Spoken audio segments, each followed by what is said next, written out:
Hey guys, it's Graham here. Just wanted to let you know this is the live show recording from San Diego. There's a couple places where it drops out, but it's not a huge thing. So if anyone wants to post online, hey, did you know at minute blah blah blah it stops doing bing bang boom? We're already aware of all of those words that you just said. I don't know why you're saying bing bang and blah blam. This seems a little weird thing to post online. It's probably over 142 characters anyway, so I don't think it would work. So maybe get your shit together. Here's episode 199 from San Diego. Work it. Welcome to the American Comedy Company. Tonight, it's the Comedy Film Nerds Podcast. House rules, 2 at a minimum, no photography, no videotaping, no cell phone use, no heckling of our comics, and please, folks, no talking during the show. And now, ladies and gentlemen, let's hear it for the Comedy Nerd. Shot first, kitten heads across the land. Wait for the show with Chris and Graham. Comedy Film Nerds. Comedy Film Nerds Podcast. Yeah! Fantastic. Oh my God! This is like another sold-out arena Wednesday show. night, yes, sold out completely. Holy shit! I can't even see the end of the audience. I can't. It's It's so bright. It's great. Oh my God! Security is overwhelmed. These people were rioting. This is insane. These guys are rioting. I know she made the announcements of no talking during the show. It's okay, guys. We all know each other. Yeah. You can say whatever you'd like. It's a very intimate show. Us and you 400 people. 400,000, I think. Yeah, I think this is a stadium show. It is another stadium show. Thank you guys so much for coming out to the American Comedy Company. Come on. Yes. Clap it up. All right. Here in beautiful San Diego. I forgot to spit out my gum right before the show, so I'm going to just tape it to the end of this. All right, that's what that was. Very classy. Very classy. Stay classy, San Diego. I want to thank everyone who's watching on Laughster right now. Hey, Laughster, what's up? Yes. So if you guys go to Twitter and put in search for hashtag. You guys too. Here, you guys can do it too. Here. Normally actually they in would the say club. don't get on your phones during a comedy show, but we encourage it at this one. Yes. Just don't use the flashlight. That's a little weird. Yeah. If you do a hashtag CFN show, you can see all of put that in any of your tweets relating to this because we're going to talk to the fans listening all over the world. Oh my God, they're crazy. I think there's more staff here than audience. I'll just say that up front. That's not true because 3 people just quit. They're like, this is bullshit. All right, well, let's first what do we need to talk about? First, Well, we want to say that also, as you know with Laughster, with the last show, we have some great rewards if you want to buy them as the show is going. We have a shout-out that we'll give you on a future show. It's like $25, something like that. $25, you get a shout-out. And we have a Comedy Film Nerds T-shirt gift pack. All of our You get shirts. 3 T-shirts.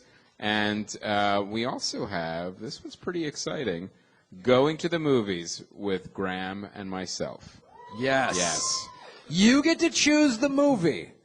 So there is a Transformers movie coming out this summer. So if you really want to stick it to Graham, Yeah, you're going, you no, wanna just I'll wait until watch opening night. my head explode like it's fucking Scanners, then So you can watch it with all the teenagers. Yeah. You can go. And one thing we want to mention, though, we also have the Kickstarter campaign going on right now for Earbuds, the podcast documentary. Yes. And anything that comes in through Laughster tonight, we're going to put towards the documentary. Yeah, put towards Kickstarter. So there's 25 days left if you haven't done it. It's called Earbuds, the podcasting documentary. You can search for it in Kickstarter, or you can just go to comedyfilmnerds.com, and right on the homepage there's a banner ad that takes you right into the Kickstarter page. And we cannot do it without the support of you guys. Literally. That's not really a euphemism. We can't do it without you guys. Yes. It won't happen. Oh, my bursitis. I can't pick up Comedy Film Nerd shirts. I did stand-up last night in These are LA. the wrong size.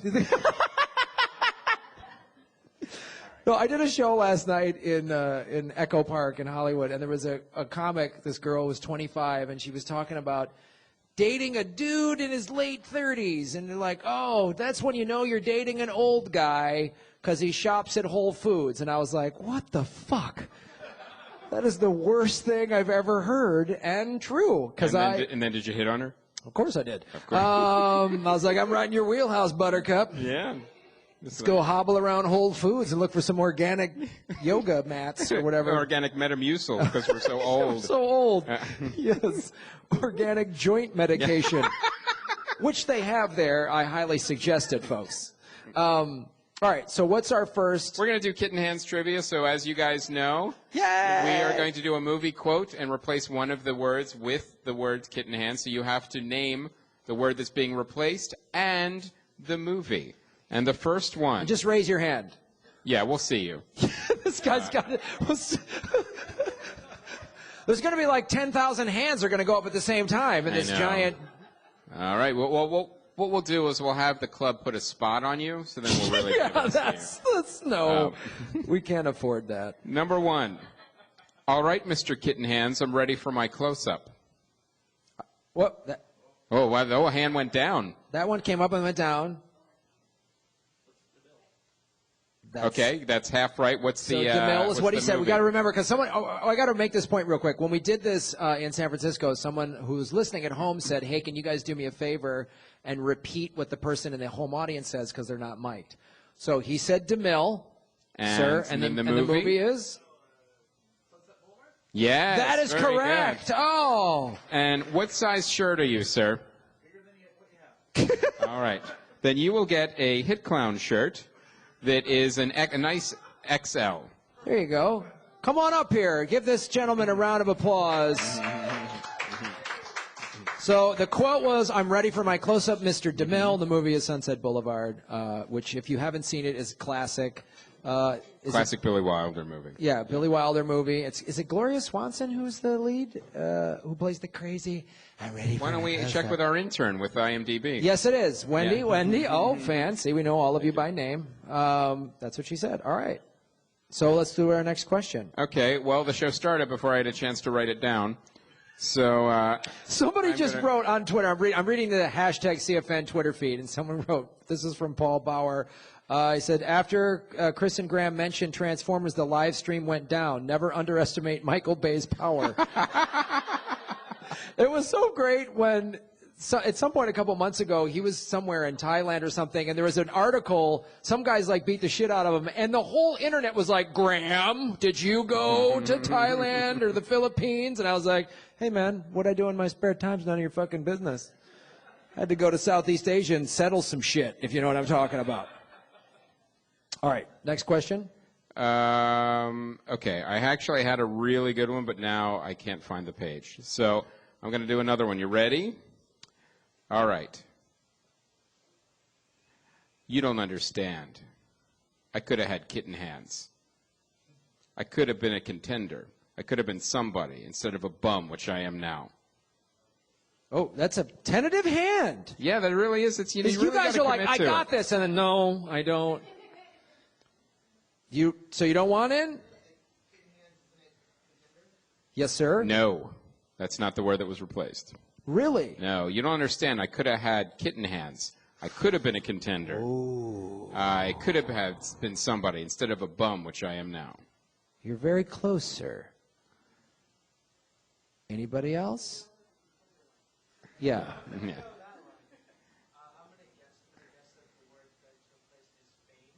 No. Okay. All right. Is it what? Title? I could have had title? You don't understand. I could have had kitten hands. You picked a really difficult one, dude. You know what? I didn't think it would be. I thought it's a classic first Yeah, line. you thought wrong. I'm gonna. All right. Everyone knows contender. Everyone knows what the movie is, right? Yeah. On the okay. waterfront. So just cut All right. that shirt up into 7 pieces. All right. You don't understand. I could have had kitten hands. I could have been a contender. I don't even know what this is. All right. I'll give you a hint. It begins with the word C. I could have had. Crabs.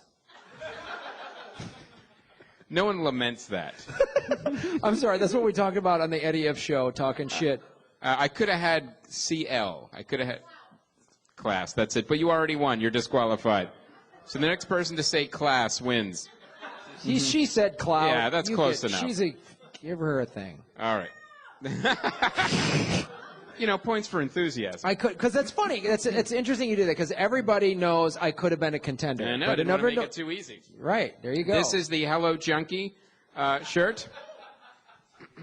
Yay! What's your name? Jennifer. Thank you so much. Jennifer, turn and face the camera. There's 10 million people watching you on Laughter. Nice. All right. Anybody else want to come up here and sexy dance? Come on. Big dude who won the other shirt? Come on up here. Yeah. We got a few more free T-shirts. We good. We're just going to get the whole crowd naked. Let's do it. Yeah, we could do it. Yeah. All right. Sexy dance, Laughter. Yeah, if you want to be on a live stream, just come up here and hashtag work it. All right. So is there anything else we need to discuss from a business standpoint? business standpoint, let's have our business meeting right now. Why are we still in a garage? Yeah. We aren't tonight. We're in an arena. We are in a giant arena. So this is our first. Oh my God, I can't hear you. Should we check the Twitter feed? The Jumbotron? Yeah. Yeah. Check the Laughter feed. There's some streaming issue. I could have had it all on the waterfront. No, that's wrong. Ron Hansen, a fan from Wisconsin. All the tweets are now 10-second delay, not working. Well, here's one that just came in. Ron Hansen did write in class and all. He did get that right. Ron Hansen in Milwaukee, Wisconsin. Congratulations, Ron. I'll give you a free shirt next weekend and when I'm in Milwaukee. How about that? There you go. See, everybody wins. I'm sure I'll forget, but just remind me. This is a pretty funny one. I'm giving up now. When you figure out mid-2000s streaming technology, let me know, Laughster. I'm sure they will. This is what happens when you white label and don't build from the bottom up. What does that mean? Well, never mind. It's an inside technical joke that only me and the Laughster guy got. So anyway, more inside tech humor. Yeah, inside tech humor that isn't appropriate for the 4 people here. That's right. There's 9, so let's cut the shit. Get your fucking numbers right. You know what? It's weird. Like if you squint, it actually does look like 900 people. Have you tried it yet? Try it. No, I've got great vision. Yeah. Yeah, I see 9,000. Yeah. That's how I squint. That's the dumbest face. So, Alfred E. Newman. I think, you know what I think we should do? I think we should introduce our guest. I think we should introduce our guest. Ladies and gentlemen, he's been with Comedy Film Nerds from the very beginning. He's been a writer from day one. He's an amazingly funny guy. Always makes us laugh, and has an amazing podcast. 40-year-old boy. Ladies and gentlemen, big round of stadium applause for Mr. Mike Schmidt, everybody. Here, I'll do a movie. I'll do this one. Give away my CD. And the thing is, Kitten Hands replaces a word in the quote, right? Yes. All right. Brace yourselves. Get ready for this. Kitten Hands. Kitten Hands. Kitten Hands. Anyone with a guess? Right here. Oh, my God! He got Rosebud. He said Rosebud. it. From? What's the movie? Look at that gentleman Yes. with a big victory. Nice. All right. Congratulations. I'll give you a copy of my CD, Graham Elwood's Palm Strike Dance Party, available at comedyfilmnerds.com. Signed. I figured I had to pick a black and white film to fit in with Chris's choices, so. Well done. Okay, I have a quote, Kitten Hands quote, but it's from the silent movie Wings, so I don't know if we can make it. The General. The General. So we're going to replace the subtitle thing. How about, all right, here's one. How about this one? You know what? Why the fuck am I on Brain Detail? We're switching. I'm washing the windows, and you're cleaning up this Kitten Hand's skull. This motherfucker's skull is Pulp Fiction. Yeah, wrong. Not very fun wrong. when I play. One of those words was wrong, but... This... All right, I was wrong. What was it? Oh, I see. I just wanted somebody to yell at the fucking club. Nigger skull! Oh, damn it! Way to not yell it. That is the quote. It is. I just want somebody to have been walking in right at that moment when I'll enjoy a comedy show. I'm never coming to San Diego again. They flew here for this show. To see you. All right. That's our show, guys. Yeah, thanks, everybody. Good. We definitely have some interesting movies to talk about because Graham and I saw two winners since the last show. Well, it's a great time of the year for films. And let's start with you, Graham. And I'm surprised he saw it, I have to be honest. I mean, we got Neil to see it. There's a review on the site, but I Frankenstein. I know, that was my reaction, too. I'm like, really?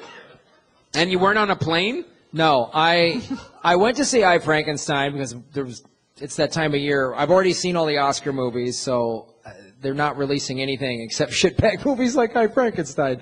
But I was like, all right, I'm going to go see it at my favorite theater that has reclinable seats and waitresses that bring you food, so it was awesome. That made it great. This movie, I was like, was this a kid's movie? Because it's really felt like I was watching, like, the I Frankenstein from the Sunday cartoons. He got his own movie or something. It just felt the dialogue and everything about it was like, I'm Frankenstein, like, ooh. What's the basic premise? He comes back from the 1800s and then fights gargoyles? Is that? Yeah, sure. And he's apparently haunted by the ghost of Richard Nixon? Yeah, Is that who that was? yes. Oh, I'm not a Frankenstein. Frankenstein. But then he clones himself and they jump off a building? I saw that in the trailer. What? There's like a bunch of Frankensteins jumping off a building going into battle with the gargoyles. It's called a passel of Frankenstein. I'm not sure what. It's not a bunch. Oh, that might have been taken out. You know, sometimes they put stuff in the trailer that never makes it in the movie. Wasn't there a fight with the gargoyles? Yeah, but you not they cloned him into 500 guys and jumping off a building. Yeah, he fought gargoyles. Here's what happened.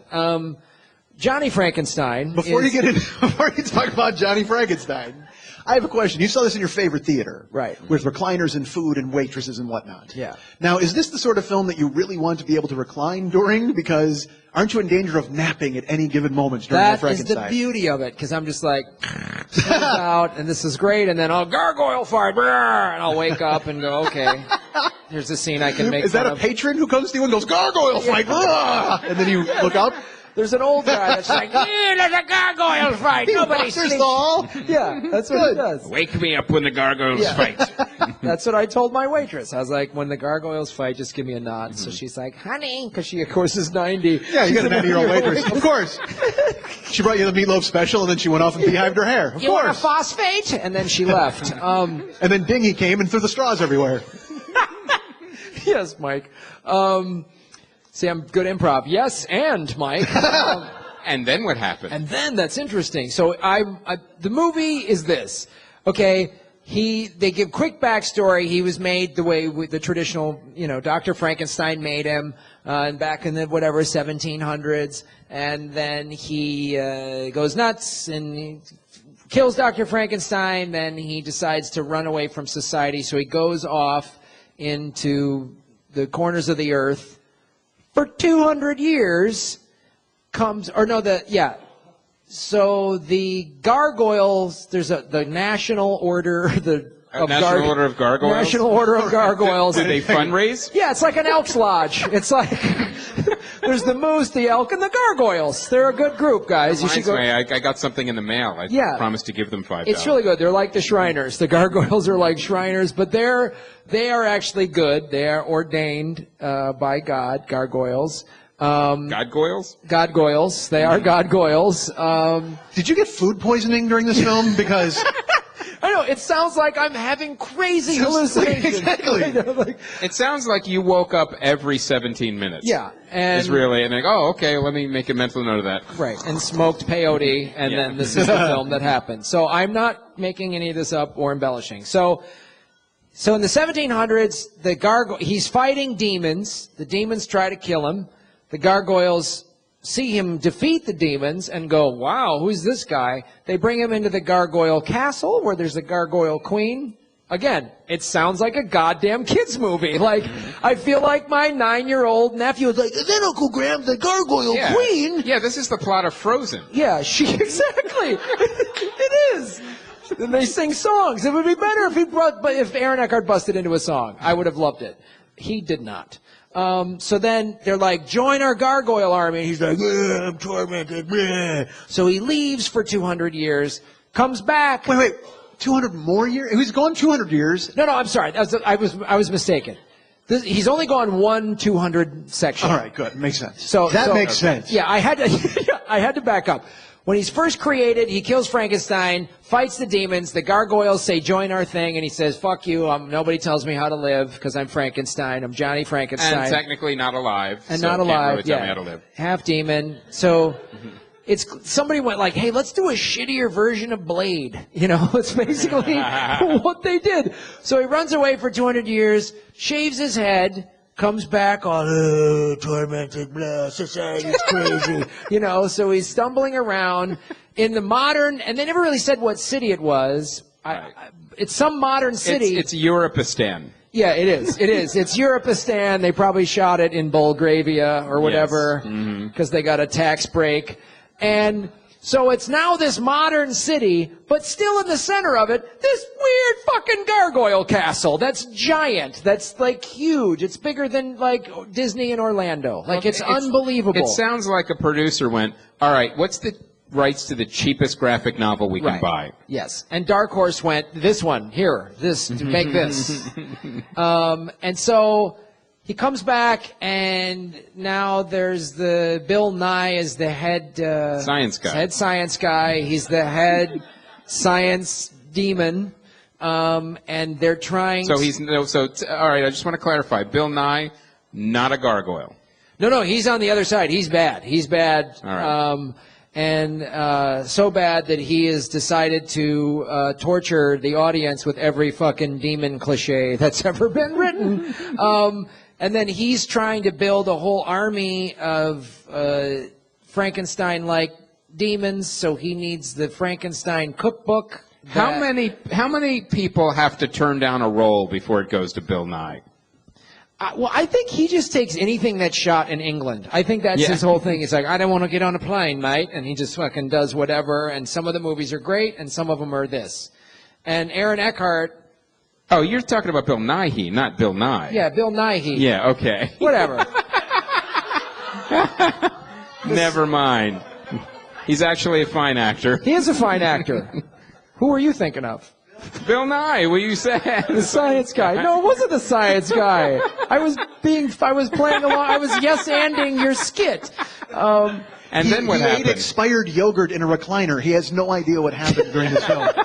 Expired yogurt. Okay, Yeah. so what happens when head bad guy wants to fight gargoyles and Frankenstein together? Yeah, then they all team up, and there's a crazy demon fight, and there's some cool technology in terms of cool graphics with the gargoyles and how they kill the demons, but it's literally. Now, does he get to recruit like Frankenberry? yes. Like, Count Chocula comes in. Yeah. Fight gargoyles and Frankenstein together. Mm-hmm. And all Aaron Eckhart does. I mean, Aaron Eckhart yells these lines where he had to have, like, they had to have gone cut, and he must have just gone, oh, Jesus. Like, these lines are just like, yeah, but I am Frankenstein. Like, I know you are, but what am I? Like, it's just horrible what he's doing. I'm rubber and you're glue. Frankenstein stick to you. Like, it's that dumb. And so, the movie, there's some scenes that, it was horrible. It's just like, and when it started, there was some cool stuff, and I was like, oh shit, maybe this is one of those films that is just going to sneak through the January, February release dead zone, and it's going to be kind of, no, it's not. It's not at all. Nope. Yeah, it's not worth, even in that comfortable theater, eating expired yogurt, going into a peyote trance, it's Still a chore. Still a chore. 90 minutes, like barely 90 minutes, and it was like, oh, fuck. Like, when is this going to go? Felt long. Yeah. I think your explanation was longer than 90 minutes, quite frankly. That was the most thought devoted to I Frankenstein from a studio executive on fucking down. Nobody put that much time into the movie. Nobody at all. Not even Eckhart. Well, that's what's He's great. a hologram in half of that film. Yeah, that's what's great about a movie like that. Well, we didn't get any notes. Well, of course you didn't. There's nothing you can do with this movie. Literally. How are you going to make it better? And the I Frankenstein thing. All right, spoiler alert. He says it because the whole time he's like, the gargoyles call him Adam. Oh, wow, because isn't that subtle? Like, all we need him to do is walk around with his fucking arms out. So they're like, Adam, because he's the first Jeez, born. you almost get, like, bitten by a snake. Yeah, that would have been great. He runs through the jungle. Snake bite, I got bitten by a snake. What Woody Allen movie was that? So yeah, it's the whole thing is. But the very end of the movie, he fights. They call him he's an it, and he's like, no, I'm a man. The very end, he's like, because I'm I Frankenstein. He says the title of the film, and the closing thing. I'm sure everyone making it was like, franchise, high fives, like boom, got it. He didn't go it being I Frankenstein. Oh God, that would have been better. They were like, we bought the graphic novel. This is our fucking home run. This is going to be, Burger King's going to come on board, have I Frankenstein Happy Meals. It's going to be the shit. It's going to be a musical. No, No, it's not. Bill Nye the Science Guy will tie in with some sort of presentation. He will do a special on making an actual Frankenstein. Yeah, and then Bill Nighy will come in. Yeah. It'll be awesome. So, all right. Okay. I'm checking the Twitter feed. Well, that's the thing. I forgot about the Twitter thing, and I'm like, you're checking your fucking phone in the middle of the show. Like, I honestly, I completely divorced myself from the whole Laughster Twitter thing. Right. And I thought in the middle of this discussion, you just went, you know let what? me see what's going on. So do we have more tweets? You want to read yes. TJ Matheny posted, I Frankenstein is so bad it made me want to sit through Battleship again. And then, wow, this one guy's really mad. All right. Ron Hansen wrote, Marty Feldman couldn't save I Frankenstein. Which would have been great. Here's Paige Branson. Best part of that movie was the good guys and the bad guys lived literally across the street from each other. Oh, that's so great. Thank you for bringing that up, Paige, because then at the very end of the movie, Johnny Frankenstein takes them down the street to where the demon's hideout is, and the Gargoyle Queen is like, oh, he led us to them. Like, you didn't fucking know there were demons like 3 blocks away. Not once did you accidentally get the demon mail at the Gargoyle Castle. Like, seriously? Wait, that house smells like smoke. Yeah. It's probably, like West Side Story. Yeah. When you're a Frankenstein, you're a Frankenstein. Syllables, Chris. Syllables. All right. So now I saw a movie that I thought was going to be better than I Frankenstein.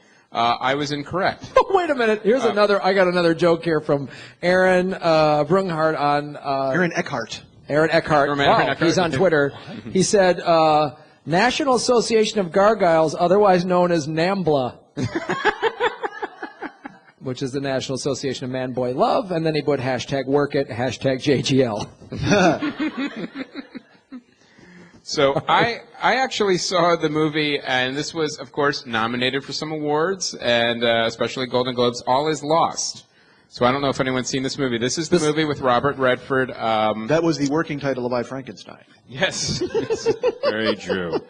And this was pretty much the Robert Redford movie, Stranded on a Boat movie. And I just gave you the summary, the title, and the spoiler for that entire movie. This movie was so unbelievably boring for having a guy stranded on a boat that it was amazing that this movie even got made, let alone that it got nominated for any awards. Every year, there's that one movie that slips through, and you're like, how did that get nominated for anything? This is the one. This is the one. All Is Lost is one of the worst movies I've ever seen, and not because it's so horrible, because it does literally nothing. The movie starts out, and with Robert Redford on the boat, there's a hole in the boat. But here's the thing. It's not like Life of Pi where, oh my God, his boat sank, he's on a lifeboat with a fucking tiger. No. He's an old man on a nice boat. There was a hole. And I'm like, okay, it's going to sink, and he's got to get on the life raft. No! I realized they have to stretch this movie into an hour and 45 minutes, so the first half is like, he patches up the hole. And then, like, there's scenes of him, like, eating pasta. I'm like, well, how are you filling an hour and 45 minutes of, So all is not lost. Yeah, so all is not lost. At the beginning, I'm like, okay, well, that's, doesn't seem that bad. Here's a guy who knows he had a hole in his boat, knew how to fix it, made himself a nice dinner. So then what's the ending? Very exciting. They pan back, and it's a really small little lake, and he could have just walked back in. And it's everything. The pasta wasn't al dente. Everything's modern too. Yeah. Tragedy. It's like, oh my gosh, there's not enough sauce. So you watch this movie, and I'm like unbelievably bored with it. Unless no one would have seen it in the country if Robert Redford wasn't in it. It was that type of movie because it also sets up nothing about his character. Like when you have movies like Castaway or Life of Pi, these characters are set up. You care about them when they get stranded. If you start with a guy on a boat and then there's a hole and he repairs it and there's no dialogue, you really don't give a shit. You really don't. So the movie progresses, and then finally, okay, well, now we can't repair the boat because now it's sinking slowly, so now he has to get on the life raft. But what's so amazing is when you ever have a movie that's, out to sea, every single cliche comes into play. Like, okay, let's see, what's going to happen? Well, there's got to be a storm. All right, here's the storm. Okay, he's got to try to go fishing. Oh, now there's sharks. Oh, my God, there's nothing left in the ocean cliche that could not have been used. The other thing about the movie was how cheaply it looked being shot. Like, when I saw Life of Pi, if you've seen that movie, there's not one time when you thought, oh, they're in a tank in a studio and, I'm not out in the ocean trapped with these... that film looks amazing. Yeah, it looks amazing. This movie, he's in the ocean, and then when he falls in, I'm like, oh, that water looks really clear, like he's in a fish tank. Like, literally, you could tell when he's in a tank and when there's a green screen behind him. So it's even shot really poorly. Like they just shot it in Robert Redford's backyard. Oh, yeah, in his pool. Yeah, it looked like it was shot in Robert Redford's pool. But at the Sundance House. Oh, nice. Yeah, in Park City. So it's really a movie that was a complete misfire on every level. Like, it wasn't horrible. Like, and it's always every single cliche. There's quiet. There's no dialogue. And then all of a sudden, Robert Redford breaks down. And what's the cliche way you break down if there hasn't been any dialogue? You do this. Fuck! That's it. It's in every movie when that happens. That's all he does? He just That was swears? it. Yeah, that was it. And then he goes back to, all right, well, let me try to repair the raft now. So Better make some ravioli. Yeah, and it's like, well, what can we cook in the raft? So it was. Did he bring a hot plate on the raft and make more food? That'd be awesome. That's what I want to see. Yeah, really, it was a lot of him going up and down stairs of the first boat, cooking, and fuck you. You know what? Yeah. Fuck you. If your boat has stairs, you deserve to die. Yeah, I mean, it's just like sink. Fucking sink. And when it started too, it really didn't look like that disturbed over it. It was like, oh, here's a rich guy who sinks boats all the time. That's what it felt like after My helicopter doesn't work. Yeah, that's what it felt like. So, and here, my favorite part of the movie was too. He's on the raft, and these are ridiculous. These aren't even spoilers because the only way you're going to spoil this is if you watch the movie.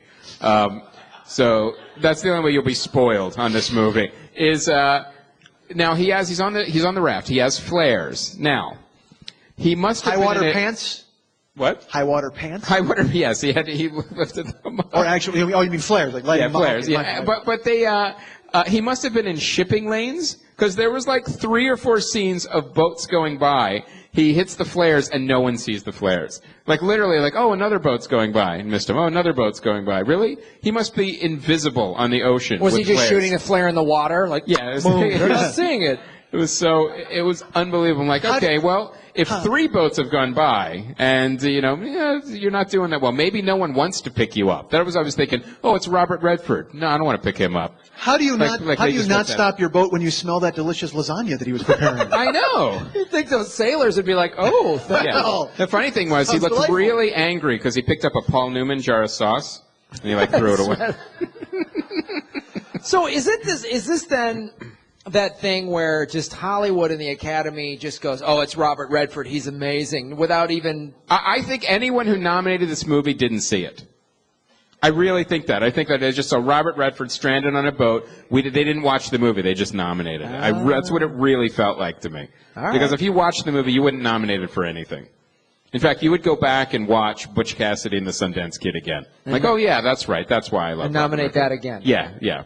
Or The Natural. Mm-hmm. Wouldn't you even nominate it for Best Metaphor for Bad Film? That's really, Someone at home's laughing, Mike. Now. And that was the thing, too. That was the problem with the movie. Over your head. that would actually give the movie more subtext than it actually had. It was literally an old guy in a sinking boat that you didn't care about for an hour and 45 minutes with no tiger.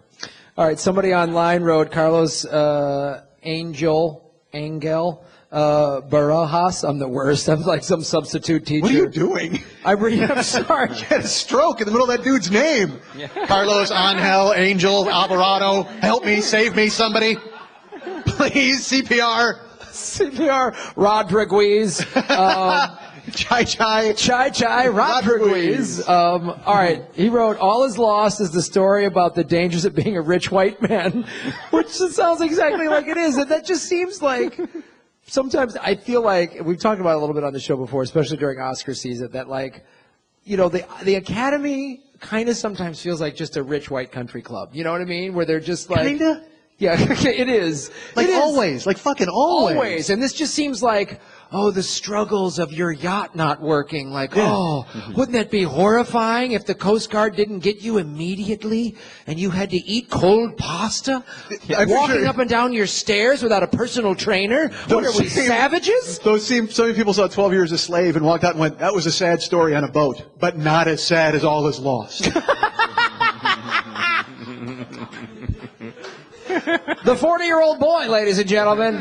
Listen to that podcast. All right. Raquel, I know how to pronounce that name. Ex-wife. She's watching the live stream right now? Yeah. Thanks, Raquel. This looks like a pretty brown lady, not like a Brazilian woman that fights a lot. Actually, you know, she might be my ex-wife watching might this be watching. right If now. my ex-wife is watching this, Raquel, you're lovely. Wait till boom. Can't edit a live stream. Nope. Raquel, if you're watching this, please come back. He hasn't done the same since.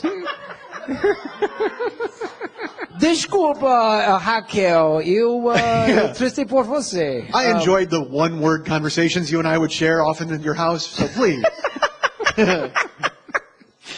Okay, anyway, Raquel, not my ex-wife, writes, Robert Redford eating pasta with Newman's own sauce? Same joke that Chris made, so a little late. That was dumb.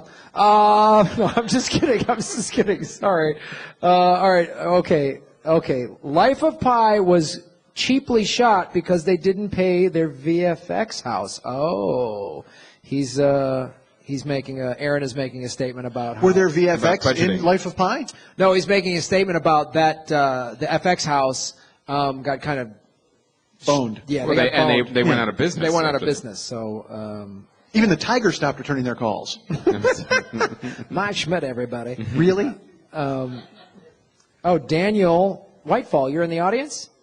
Daniel, All right, hey, what's Getting a up? tweet from the audience. Live tweet from the audience. I would totally pick up Stranded, but Robbie Redford for a free ticket to The Dance. Yeah, the Nice, dance. Yeah. nice reference.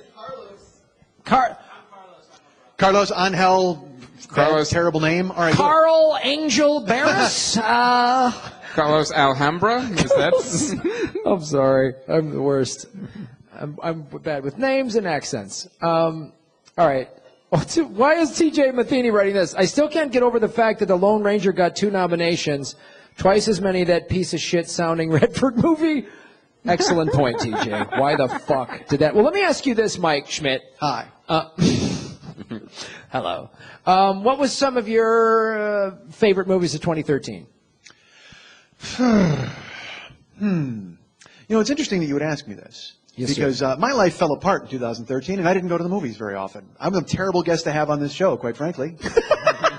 I won't lie. I wanted to see Bad Grandpa. Like, I know that Bad Grandpa's coming out on DVD, and I was like, I don't want to see that. I fucking lived it. Why would I pay a fucking ticket to see that? My grandpa did was you a live cock. that? My grandpa was a dick. Oh, really? Yeah, he's a terrible guy. What did he do to you? Well, I'm sorry. It wasn't me, collective. It was more like society. He was just a terrible person. Oh. Yeah. And all right, well, you want to get into what he did? I'm happy to talk about it. Should I lie down? Well, you didn't see any movies, so... No. Well, no, he's just a Well, terrible no, he didn't person. see any movies. He said he just didn't see a lot of movies. You saw something last year. Dudes, I didn't. I really didn't. I swear to God. I saw no movies. It was a protest. I can't, you know why? Here's why. Who the fuck booked him? That's exactly it. I told you that when you booked me. I was like, dudes, I'm probably the worst guy. I'm just fucking with you. You just wanted me to fucking bring trail mix in the car. It's the only reason you brought me down on this trip. He gets this trail mix from Trader Joe's that is amazing. It is delightful. Yeah. Dude, I saw Man of Steel, and that was like I saw that, Yeah. and then I came to you guys, and if you remember, we did a show, and I go, I'm never seeing another film. I can't. I'm so despondent. You saw Man of Steel with us together for the second time. Yeah. And you know what was amazing about that experience was that you wouldn't tell us what you thought of the movie. Right? Nope. We got to go see it. We got to go see it. I'm like, all right. So then we see it together, and Graham and I are like, you know what? That movie was not that good. And we're like, because we had you on the show the next week, and we were going to do a spoiler app. We did a spoiler. And then I think Graham said, like, well, what did you think, Mike? And you literally turned around like the Three Stooges, like Niagara Falls, that kind of thing. Slowly, I turned, and you went, you want to get into this now? It was almost a threat. Yeah. It was almost. It's like, yeah, you want to get into this now? Because I had seen it, and then I knew how horrendous it was, and I fucking hated it. And so, but we were going to go. And my favorite part also of that thing, we went to a film festival and we did a show. It's funny when I asked Mike, hey, what happened with your divorce? He didn't respond as like, hey, fucking crossing a line. He was just like, we had this nice conversation as two old friends. But I go, so what do you think of Man of Steel? You want to fucking do this now? We can fucking do this now. Do you want a piece? Because I'll go into goddamn laughter. We'll fucking do it. We'll fucking lay you out, pal. I'll knock you out for one of your fucking tears. How's that sound? I was so frustrated by it. It was so bad. It was so terrible. And it was my own fault for even looking forward to it and thinking that it was going to be good or anything that I would be interested in. And then all it did, you know what it did? All it did was it made me hate Dark Knight Rises that much fucking more. Because I was like, God damn it! Who booked this fucking guy? That's right. All right, guys, keep it clean. All right. I think we do need to goddamn do this now. I think we do. I walked out of Dark Knight Rises and I was hypnotized and I was like, oh, it was fucking great. I really liked it. And then if you think about that movie for more than 7 minutes, you go, this is awful. It's awful. Where is Robert Redford on a boat? Save me from this fucking movie. I've heard every compelling argument about this. I got into an argument, well, not an argument, but the show I did last night. A discussion. This woman was on the show, did stand up last night. She was talking about, she has a TIE fighter tattoo on her arm. She's a comic. I believe her name is Cam. And she's like a fan of the show. And she was talking about how she had an argument. She has a nerd boyfriend. They had almost a screaming match about Dark Knight Rises, and he didn't like it. And he's a fan of Star Trek Voyager. And I was like, you need to fucking end that relationship. and he made all these compelling arguments about Dark Knight Rises. And you rejected them, out of hand. I've heard all of them. Yeah. I mean, when we had Pete Holmes on the show, we did the live show last year at Live. He made some good points very loudly. They all make great points. That's great. You shut it down. I don't even argue with them because I just know. Well, I don't want to argue either. I love it. I hope you love it. That's great. But Dark Knight Rises triggers an emotional response in you. It's a perfect movie. Anyone who doesn't like it is a fucking idiot. That's all I'm going to say. Did you want to do this right now? Understandable. All right, I didn't want to say this because you guys, I'm sure you have an Oscar show coming up. But I mean, I loved Wolf of Wall Street. I thought it was the fucking best. I loved that. I loved Dallas Buyers Club. I thought that was great. What happened? I didn't see any movies. Well, because I thought you were doing an Oscar show, and I don't want to be that guy who steps on that. But I mean, I love those films. We asked you the most broadest question in the world, Mike. How the fuck are you making that difficult? I'm so mad at Superman still. Jesus. Have you ever seen anything? I don't want to step on toes. I haven't seen anything. Yeah. How about Killer Joe? Did you like Killer Joe? I did like Killer Joe. I loved Killer Joe. We've talked about many times. Now we've gotten a lot of varying opinions on Wolf of Wall Street. I want to know what made you really like it. I was predisposed to like it anyway. I'm going to go in. I'm a Scorsese guy. Why? And I love Leonardo. Okay. I love Leonardo DiCaprio. Okay. I liked Gatsby. I mean, it was like wow. Yeah. All right. I'm sure if I think about it again for 7 minutes, I will fucking hate it. Now we know where the bar is. Yeah, but I mean, I thought it was really funny. I thought, because I see people complaining about it and they're upset about it, and I get that. You were fleeced by the Wall Street, whatever the fuck. I don't know why you're upset. But I'm sorry, I got to read this tweet really quickly. Please do. From Angry Librarian. I hope I pronounced that correctly. Probably an Armenian name that I fucked up. She goes, maybe it's a man. What is happening? I'm watching grown men tweet each other from the audience like junior high girls. Hashtag who is Cuddles? I don't know what that means. That's from Walk in the Room. There's a mystery about it. There's a mystery afoot. Yeah, you know. know. I don't listen to that show. What the hell? I have to work with Dave Anthony 9 months out of the goddamn year. I'm not going to listen to his fucking voice. Anyway, you were saying. I was just saying that I loved it. I thought it was funny. I thought it was. I was shocked. I didn't know it was going to be funny. That was the thing. Was I went in. I just thought it was going to be like this gritty. I was waiting. You're sitting there. It's Scorsese, so you're waiting for Gimme Shelter to play, and you're waiting for something to happen. But then it just started to unfold, and I'm like, this is fucking pretty hysterical, and it just kept getting funnier to me. So, and I just, that was the thing. That was what caught me by surprise. I did not expect it to be as funny as it was. I thought it was great. Let me ask you this question, because we had Yes. this debate with Laura House, and we still get people emailing us and stuff like that online. Because I was mad that it got a comedy nomination from the Golden Globes. Yeah. Because my main thing is just, my main argument was that is less to do with Wolf of Wall Street, but more to do with how comedy in general is just sort of always shunned. You know, like the Oscars never give it any acknowledgement at all. And here you have an award show with a category, and they don't nominate any actual comedies. So, because I was saying I wouldn't know that I would qualify Wolf of Wall Street as a full-blown comedy, but a lot of people disagree with me. You don't think that he meant for it to be funny? You don't think he went in thinking he was making a comedy? Yeah, I think he went in to have funny scenes, but to me, I thought, again, I love Scorsese probably as much as you do. My thinking was he was showing how ludicrous this was, and yes, the audience is going to laugh, but I think underneath it, he wanted to go. He wanted to make a drama. He wanted to make a drama of like, you should, eventually everyone should be going, Jesus. Yeah. This is fucked up. So if that's But that comes through though. That still right, does come okay, through. but that's my point though. If that's his intention, then is it a comedy? And I know we're getting into like splitting hairs over what the definition of comedy is, but that's my point. I see what you mean. You know what I mean? Yeah, sure. Because he's not going in there saying, let's make The Heat or whatever, like, let's just fucking Bang, bang, joke yeah. it up. Maybe, and even Like- some comedies that have some heartfelt moments, but it's still Like American Hustle, I could see more as a comedy. Yeah. Like I could see the way that was shot and the way some of the scenes unfolded. the way it was You could see- directed. I think was the directed, actors yeah. were directed in American Hustle to like play it big Right. and go for the joke, where it was like, let's show this fucked up world. And it is funny to watch, but if you really especially when you watch it for 3 hours. A lot of the laughing is just, like you said, it's at Jesus Christ. You know what I mean? Like that's happening. It's just you're watching on such a grandiose scale, such terrible things unfolding, but it makes you laugh because what else are you going to do? You know what I mean? Right. It's just so I thought it was really effective on both levels for that. So and whether he was looking to make End of the World or straight comedy, I don't think it matters. It's still a comedy. It's still funny. There's still comedic elements. So why not nominate it? Okay.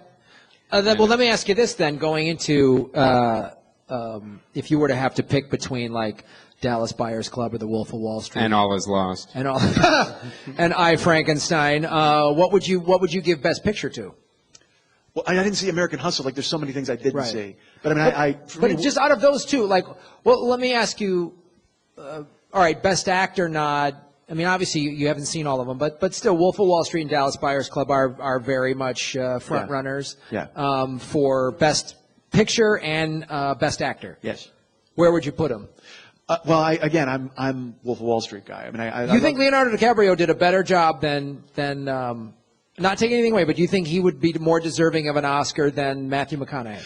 Yes, but also I'm looking at, and I love Matthew McConaughey, and he was fucking genius. All right, Yeah, no, it's a strong year. It's a strong year. yeah, It's a strong year. But I mean, because DiCaprio made the comedy work as well as, both sides of what was trying to be portrayed in the film, I would go with that. I mean, I thought, because there's no wink in what he's doing, even though there is a wink Right. inherent in the portrayal. You know what I mean? No, that's so go ahead. So I'm just saying he played it straight, but still brought you the funny and the humor and all of that on that level. Well, Does that I make any think sense? no, that makes perfect sense, and I think that is a good argument because to play it that straight made it it was funny, but it was believable. Because that's actually an excellent point, I think. Because one of my problems with American Hustle was I thought the actors were playing it too wacky in some scenes. Yeah, they definitely did. It got a little too comedic and too over the top in a couple of scenes. Right. Whereas, and this is a testament, I think, to a good actor and a good director. Leonardo DiCaprio is playing it like he's doing that thing that a good actor would do. He believes what he's doing is right and sincere, and this is what needs to happen in this moment. We, the audience, are going, that is fucked up and funny or crazy or whatever. So that's an excellent point. That's an excellent point. All right. So all right, not bad. Not bad for Where's the someone who hasn't laughter seen camera? anything. Yeah. Where's the laughter camera? That was an excellent point. Did you hear that? Hashtag excellent point. So we want to also, those of you laughter, remind you about the tiers we have. We have we have the shout out tier. We have the Comedy Film Nerds T-shirt gift bag. And we also have the movie with Graham and Chris. Yeah, come see us. Come see a movie with us. Make Graham see something he doesn't like. Can I go to that movie with you guys? Sure. Well, can I be billed as a special guest and brought in 10 minutes after the movie begins? Yes, you may. Mike Schmidt walks in. So that's a see a movie with Graham and Chris and be escorted by Mike Schmidt to the movie theater. Yeah. I'll pick somebody Added up if they bonus. live by me. Yeah.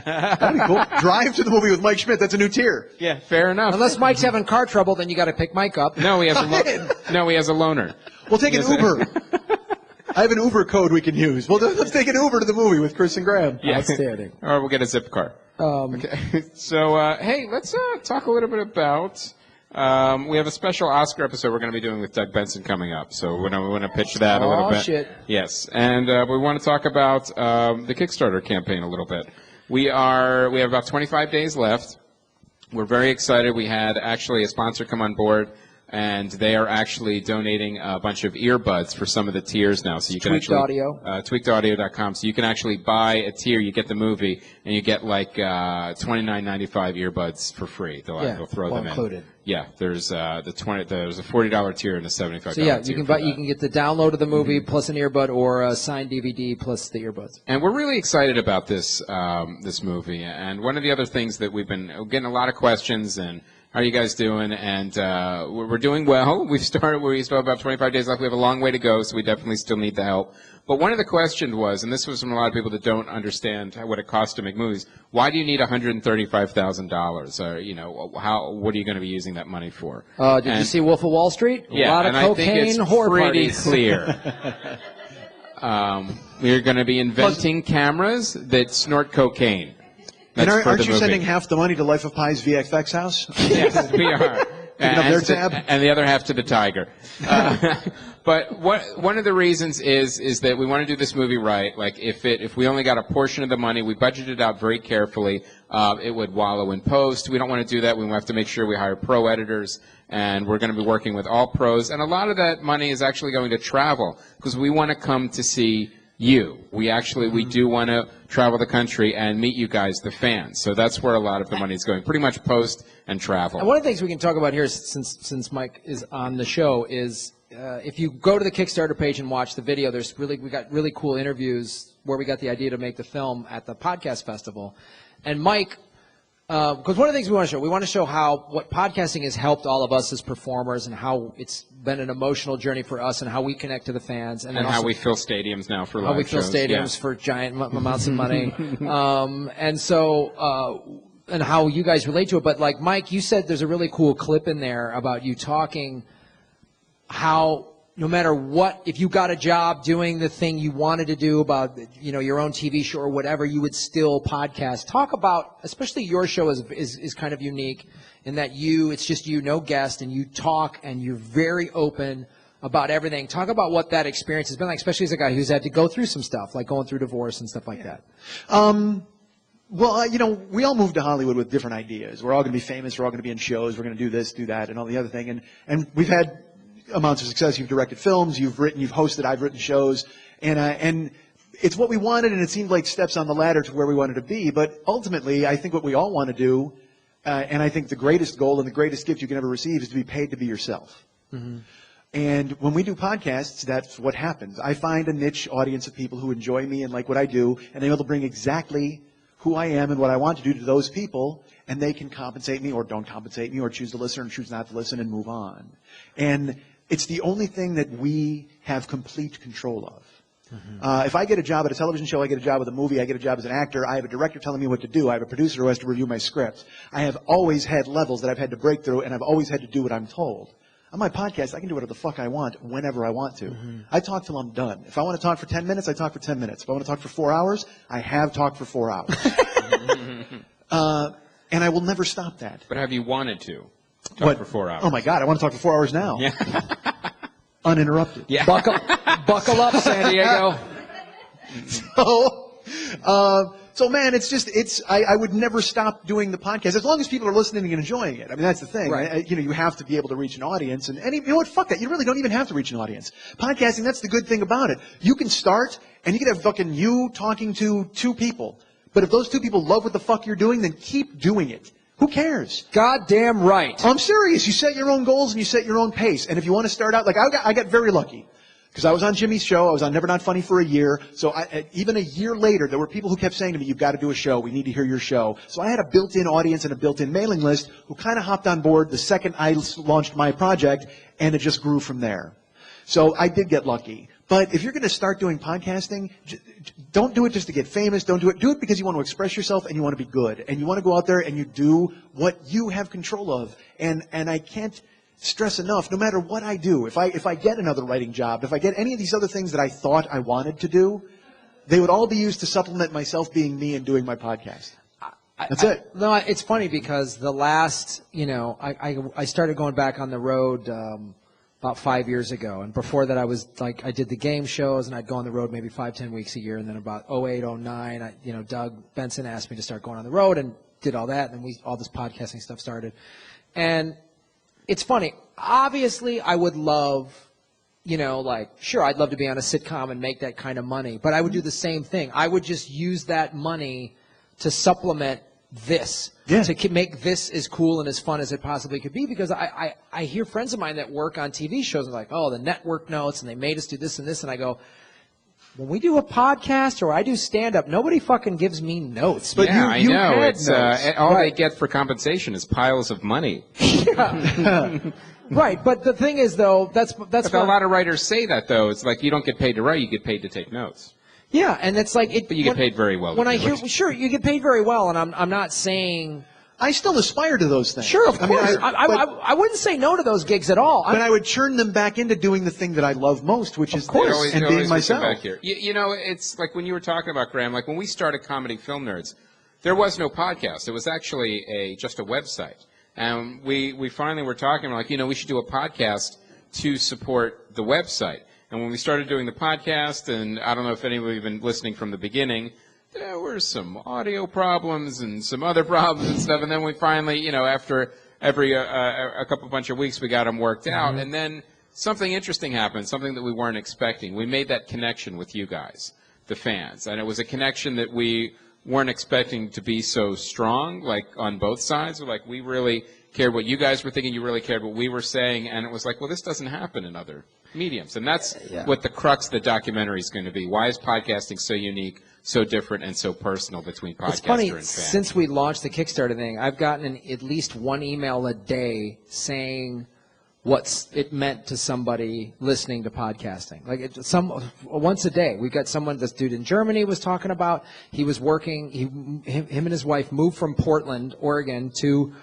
Germany. They didn't know anybody. He was working in a sort of job where he was like isolated. Everything's in German. All the TV shows are in German. He goes, the only interaction I had with Americans was listening to Comedy Film Nerds and like Doug Loves Movies and a couple others. He goes, he goes, I know it sounds weird, but you were the only people I was hanging out with, which is fucking weird. But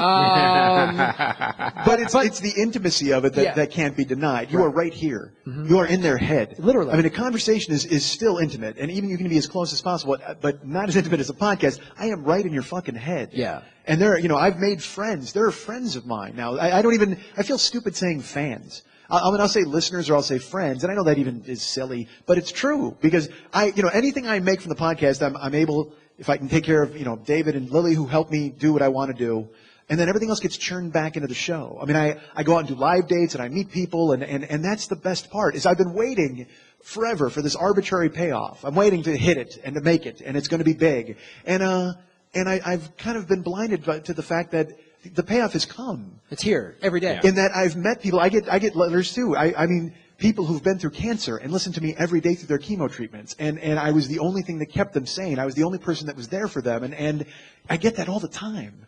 And you can't replace it. You can't ever say that isn't special. You can't ever say that didn't happen. It happened. And I hear from those people, and it's amazing. It's funny, Mark Maron talked about that, and I'm sorry, who? Mark Maron. Yeah. He has a little thing. I don't know if it's going to go Do you anywhere. have a podcast? Yeah. He does one or two. But he was saying, about a similar thing, and the way he put it was you have to show up. You have to be there for people. He goes, if you're going to – he was talking to, like, newer, younger podcasters.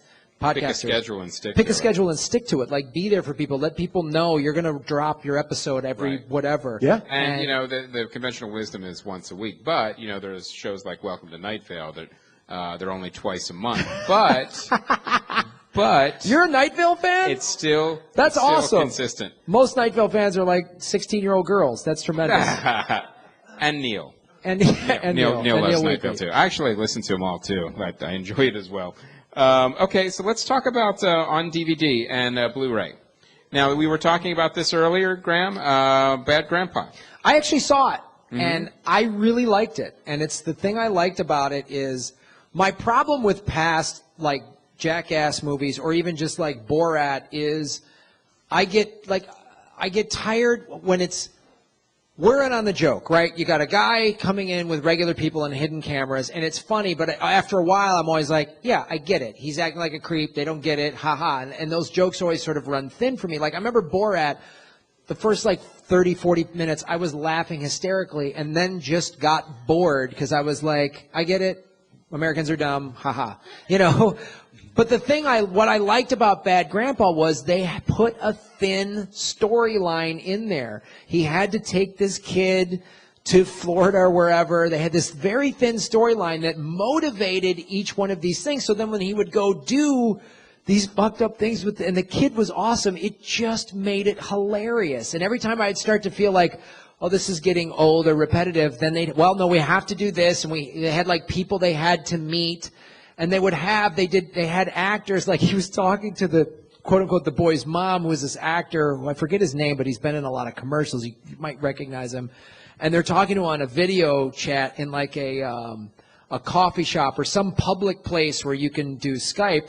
And the guy's just like, and they've got like prostitutes in the background and they're being really loud and people are, and he's like, and Bad Grandpa is a great premise. He's like, asks a complete stranger, can you help me with this computer? And she's like, okay. And she's trying to be nice and friendly and seeing all this horrible shit going on. And it helped drive the story. I think it's awesome. If you didn't see it in the theater, fucking rent it. It's funny as shit. And Johnny Knoxville is great. And the kid is awesome. And all the supporting actors they get, it was great. It's almost like Jackass grows up. It really is. It really is. And then there's a cool payoff at the end during the credits, which is a really cool thing. I won't spoil that, but check it out. And Las Vegas also came out. Yeah, go see Bad Grandpa. Yeah, and Rush. Rush. I liked Rush. Yeah, it was fun because it was like. It was surprising to see it nominated for a Golden Globe, though. No, because it's a European story. Yeah. Never mind, not surprising. And I know you're not a big Ron Howard fan, but I think the driving sequences I thought were really cool, and he was sort of committed because it's a true story to stick to that, and I thought he did a good job. I if you missed it in the theaters, I think it's worth renting. Well, let's talk about Las Vegas real quick because the turnaround time to have that on DVD is ridiculous, right? I mean, it is just. And it is such a commentary on the industry now that they will put things out and try to hit hard for 2 weeks and then immediately just start producing the silver discs to make more money. Silver dicks. That was actually the alternate title of Las Vegas. Silver dicks. Hashtag silver dicks. Yep. Yes. It's just astonishing. It's evolving before our very eyes that pretty soon, eventually, movies will just come out for a week and then be out on DVD. Mark Cuban is ahead of the curve on this, where they're just going to be released simultaneously. Yeah. The windows are sometimes they're unbelievably short. Sometimes they're completely arbitrary. Like sometimes a movie will be held for like months and months and months because it wants to hit Thanksgiving to Christmas. And other times the turnaround is literal, like you said, it might be a few months. Yeah. And then it's out. So the other thing is Fifth Estate is the WikiLeaks movie that did anybody see that movie? Well, now's your chance. That's see that. And now I want to with special effects and like the story of a roadie in a post-apocalyptic wilderness, but it made like 3-point-something million. So even just marketing it to Metallica fans, the movie turned a significant profit. So that's it's really a lesson for all filmmakers too: is keep your budget in expectation with who your audience is. So if you're making All Is Lost, you need to make it for about $40. So And that's just noodles. All right. Yeah, that's your Let pasta me read a budget. couple. Let me read a couple laughster hashtag CFN tweets. Daniel Stefanos, I guess this is during the Dark Knight dispute, wrote, "I'm glad to see Chris Mancini's in the middle to help mediate before it turns into Graham's Bloodbath Island." Reference to an old show. Awesome. Then someone said, I'm wearing Jackie Cation's Dork Forest shirt, which is an awesome show. I thought you were going to look for red dots. Yeah. On your shirt. Well, this is a military town. They're going to take me out. Anthony Abeda wrote, "The real question is, how did Mike feel about Tree of Life? Hashtag Team Graham." That's right, bitch. And then hashtag CFN show, hashtag shots fired. Odd thing to put in there. There's a guy named Mike Schmidt in the VFX department of Tree of Life. What? Interesting. All right. Go ahead. I'm sorry. Okay, and we're just going to get to coming out next week. Again, we're pretty much at a dumping ground for movies still, so everyone can kind of catch up on their Oscar movies. Although, interestingly, this movie coming out is a Jason Reitman movie called Labor Day. I don't know if you guys have heard of this. It looks interesting. It's kind of a thriller. It's about a depressed single mom and her son Henry offer a wounded, fearsome man a ride. And they start to fall in love with him as he stays at their house. May I jump in on that really Yes. quick? Yeah. I know someone who's seen that film. And what did they say? Well, how did you feel about Robert Redford in a boat? Oh, all right. Fair enough. You want to talk about cliches and everything like that. I heard they said it was just rife with the whole, he plays catch with the boy, and all these, like all that wow, unfolding okay. of, dude. Yeah, so I heard it was because I like Josh Brolin. And I like Jason Reitman, And too. very much, and Yeah. I mean, Kate Winslet, amazing. Yeah. But Josh Brolin is one of those dudes where he was in No Country for Old Men, and you're like, this guy is it. He's got the fucking Right. square jaw, and he's going to be a star. And then he's made every horrifyingly bad choice since then. Everything he's been in is You're a saying stiff. the Preacher was a bad What was that? Is that the the Western one? Yeah. Oh, What the you're fuck talking is that? No, you're talking about Jonah Hex. Jonah Hex. Yeah. The Preacher. Jonah Hex, and then the remake of Old Boy, and like, it just. Unforgiven? Is that what he was in? Yeah, he was in Unforgiven, right? He played Morgan Freeman in Unforgiven.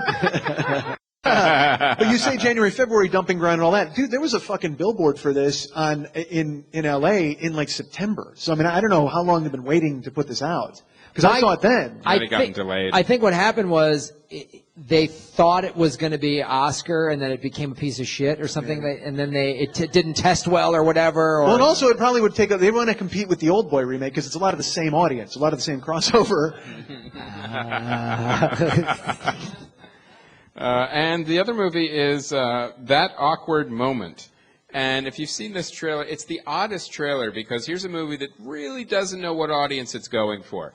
It looks like a weird romantic comedy, an awkward dating movie, but for men, which, you know what? And as the trailer unfolds, too, you start to see, then the men learn about relationships in their lives. And you know what? You know what men spend their lives doing? Not learning. That's pretty much what we spend. Two divorced guys on stage, we don't know what we're doing. But it's like, okay, so who's this movie for? The people that saw All Is Lost.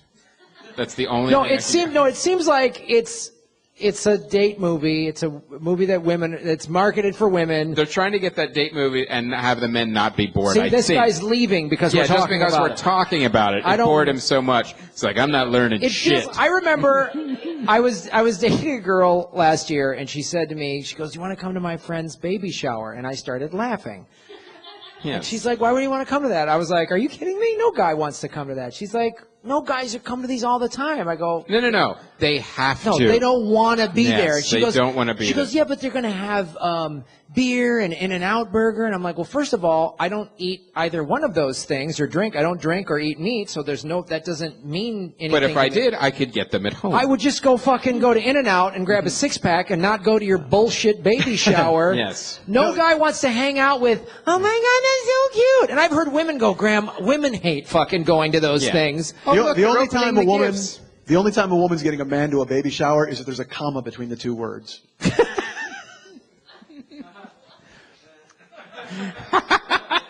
Which is our next tier on Laughter. Fuck all of you. That was good. They're slow clapping you, Think about Mike. it for a second. Mike, you got slow clapped. Yeah, it was pretty They impressive. turned the corner on you. They were like, you know what? Yeah, well, That's a good joke, Mike. Yes. That was a sleeper. You're Yeah, that was a goddamn good right. one. So, okay, so what the takeaway is that men don't want to learn, nor go to baby showers, nor see that awkward moment. I think we've established that. Yeah, that was good. So only I a could few not be minutes more left to excited. get I'm the still excited. to get All the right, tears, and $1,500 for baby, shower. Worth it. Worth every goddamn penny. Carl Engel, Barbados over here, just tweeted, Josh Brolin was in Milk. Milk was good. Josh Brolin was in No Country for Old Men and Milk. So I That's guess, what I said, and then everything went to hell. well, you didn't include How many Milk. I times think did he type? How many times did he type milk in that tweet? A lot. Yeah. 3 times. That's Yeah. a lot of Oh, fucking yeah. milk. Yeah. Well, I think you made it there. Jesus, keep it going for Chad Angel. And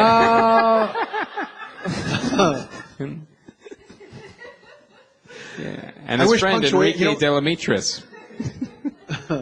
All right, Camille R. wrote, hey, Graham Elwood, if you read my tweet, it will make me feel special. Done. All right, that's what I do. I make ladies feel special. That's right, ladies. Grammy's going to make Camille you... what? Camille R. And R stands for Raquel. Way to bring up my ex-wife. Bullshit. Dark Knight Rises was awesome. Get off the stage.